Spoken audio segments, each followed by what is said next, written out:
بسم اللہ الرحمن الرحیم۔ السلام علیکم دوستوں، دا اردو ٹیچر میں آپ سب کو خوش آمدید کہتے ہیں۔ امید ہے آپ سب خیریت سے ہوں گے۔ جیسا کہ آپ جانتے ہیں کہ ہم اپنے چینل دا اردو ٹیچر پہ ہمیشہ سچی سٹوریز شیئر کرتے ہیں آپ سے۔ دوستوں، ایک آدمی کی ہمیشہ عادت تھی کہ وہ دوستوں کے ساتھ بیٹھ کر دوسرے لوگوں کا مذاق بنایا کرتا تھا۔ وہ روز پارک میں چلا جاتا اور دوستوں کے ساتھ بیٹھ کر آتے جاتے لوگوں کو دیکھ کر طنز کرتا اور ان کی نقلیں اتارا کرتا تھا۔ اس کی بیوی ہمیشہ اسے روکتی تھی کہ کیوں تم لوگوں کا مذاق بنایا کرتے ہو، خدا سے ڈرا کرو اور نماز پڑھا کرو۔ وہ سب بھی تو خدا کے بنائے ہوئے بندے ہی ہیں نا۔ لیکن وہ اس کی باتوں پر غور نہیں کرتا تھا۔ ایک دن اس کی بیوی کو درد ہوا کیونکہ اسے بچہ ہونے والا تھا، تو وہ اسے لے کر ہسپتال چلا گیا اور خود وہاں سے دوستوں کے ساتھ باہر چلا گیا۔ وہ یوں ہی دوستوں کے ساتھ بیٹھ کر ہنسی مذاق کر رہا تھا کہ اچانک ایک لنگڑا آدمی اس سے بھیک مانگنے آیا، لیکن وہ اس کی بھی نقلیں اتارنے لگا۔ جب وہ بھکاری تھوڑی دور گیا اس سے تو وہ گر گیا، اور وہ بھی بار بار گر گر کر دوستوں کو اس کی نقل اتار کر دکھانے لگا۔ اتنے میں ہسپتال سے اسے فون آیا، وہ ہسپتال چلا گیا۔ جب وہ وہاں پہنچا تو انہوں نے اسے کہا کہ لڑکا پیدا ہوا ہے، لیکن ڈاکٹر صاحب آپ سے ملنا چاہتے ہیں۔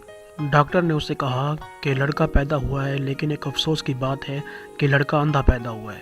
کہ ذہن میں فوراً خیال آیا کہ ابھی تو وہ لنگڑے آدمی کا مذاق بنا رہا تھا، لیکن وہ ڈھیٹ آدمی تھا، پھر بھی اس کو عقل نہ آئی۔ جیسے جیسے دن گزرتے گئے وہ اپنے بیٹے سے نفرت کرنے لگا کہ بیٹے کا نام خالد تھا۔ وہ ہمیشہ اپنے باپ سے ڈرتا رہتا تھا۔ جب بھی اس کا باپ گھر میں آتا تو وہ کمرے میں چھپ کر بیٹھ جاتا تھا، کیونکہ اس نے اپنی بیوی سے کہا تھا کہ یہ میرے سامنے نہیں آئے۔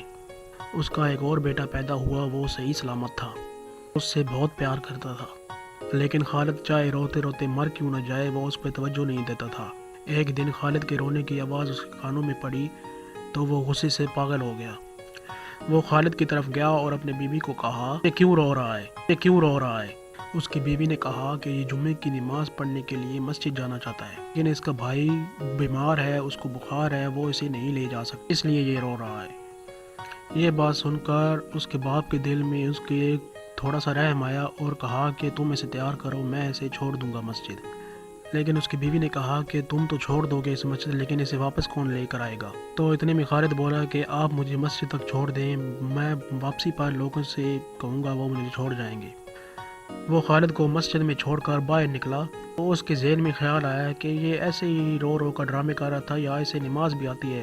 تو وہ پھر سے اندر چلا گیا۔ خالد کو نماز پڑھتا دیکھ کر وہ بھی اس کے ساتھ کھڑا ہو گیا اور نماز پڑھنے لگ گیا۔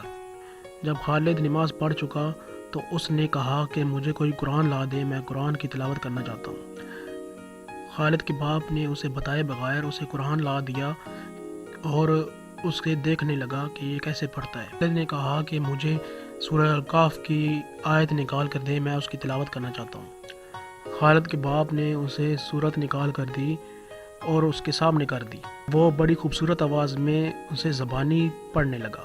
یہ سن کر اس کا باپ بہت متاثر ہوا اس سے۔ جب خالد تلاوت کر چکا تو اس نے کہا کہ مجھے کوئی گھر چھوڑ دے، میں گھر جانا چاہتا ہوں۔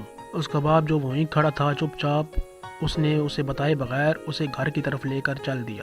خالد کے باپ کو اب ہدایت آ گئی تھی، وہ بھی اس کے ساتھ نماز پڑھنے جانے لگ گیا، تبلیغ جماعت کے ساتھ بھی جانے لگ گیا۔ ایک دن اس نے اپنی بیوی سے کہا کہ میں غیر ملک میں جانا چاہتا ہوں تبلیغ جماعت کے ساتھ، تو تمہیں کوئی اعتراض تو نہیں؟ بیوی نے کہا کہ میں تو ہمیشہ سے یہی چاہتی تھی کہ تم ایسے کاموں میں حصہ لیا کرو اور اچھے انسان بن جاؤ۔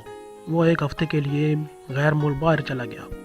جب واپس آیا تو اس نے بیل بجائی اپنے دروازے کی۔ اس کی بیوی نے دروازہ کھولا، کہا کہ میرا یہ خیال تھا کہ میرے لیے دروازہ خالد کھولے گا۔ تو پاس ہی اس کا چھوٹا بیٹا کھڑا تھا، تو وہ کہنے لگا کہ ابو خالد مر گیا ہے۔ اس کی بیوی نے کہا کہ جب سے آپ گئے ہیں آپ کو خالد یاد کر کر کے روتا تھا، اسی وجہ سے اسے تیز بخار ہو گیا تھا، بخار کی وجہ سے اس کی موت ہو گئی، مرتے وقت بھی آپ کو ہی یاد کر رہا تھا۔ یہ بات سن کر خالد کا باپ زمین پر گر گیا اور زور زور سے رونے لگ گیا۔ کہا کہ خالد میں نے تم سے 9 سال تک نفرت کی، اور جب تمہارا احساس آیا تو تم مجھے چھوڑ کر چلے گئے۔ باپ نے تمہیں نفرت کے سوا کچھ نہ دیا، اسی باپ کی یاد میں تم مر گئے۔ تو دوستوں، یہ تھی آج کی کہانی۔ امید ہے آپ کو ضرور پسند آئے گی۔ شکریہ۔